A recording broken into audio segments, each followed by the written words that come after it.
hackathon was based on this idea that what we really need to do is center youth voice in understanding what kinds of digital interventions would be helpful for youth so that when they use social media, they can use it effectively. You know, the goal was really to have the high school students and the college students work together in teams to kind of come up with some preliminary ideas for an intervention that could tackle one of two problem areas on social media. One of those problem areas being negative social comparisons, and the other area being, you know, the potential for loneliness on social media, but also the positive flip side of that being the potential for positive social connection and kind of community building.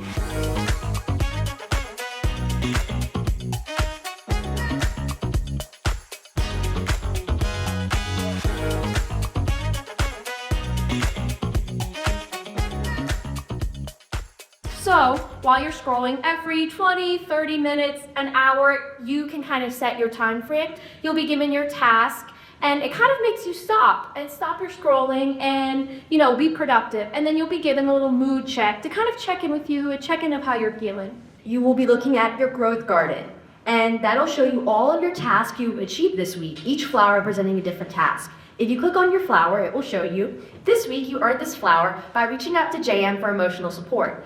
And that pretty much accumulates over time, and you're able to look back at your forever garden, which has a list of all your accomplishments that you created, that you completed while having this extension installed. Oh yeah, I didn't even know that. There's something, so you're not all. We don't think it's going to be very realistic to ban social media or those kinds of things. Instead, what we want to do is figure out how do we get the benefits that it can offer and how do we reduce the harm. Walking around and seeing people from different backgrounds with different experiences being able to kind of unite on this common issue of social media and how prevalent it is in our lives was really cool to see.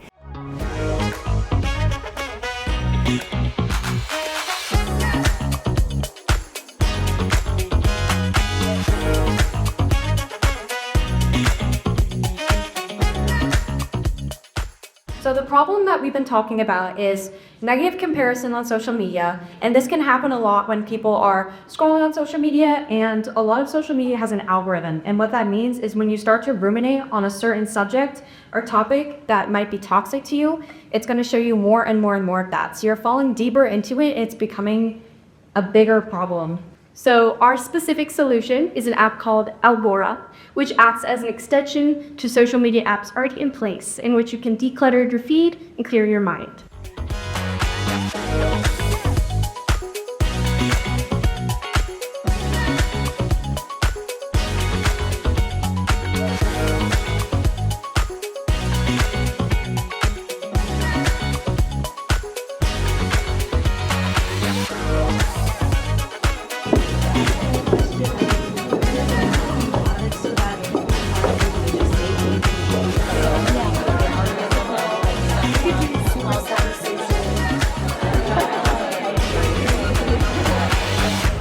What TYDE wants to do is actually bring more voices to the table and make those connections.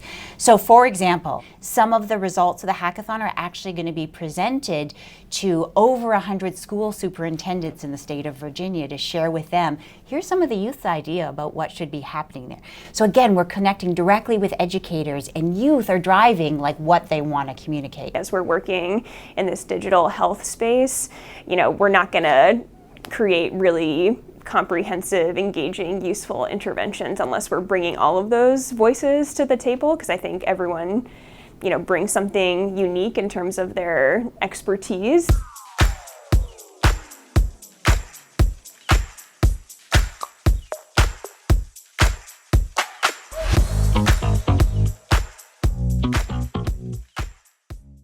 Our solution to this is JU1, a personalized introductory app to social media. This would be utilized by kids from 11 to 15. Why so early? As teens begin to develop their identity, it is important to protect this growth in a safe environment. Our app also helps provide a healthy and safe first social media experience by limiting comparison through private likes and comments. It's a secure platform, and we have private accounts, but friends can tap each other's phones together so that when they know each other in person, that's how they become friends. So that you know you're only connecting with those that you actually know.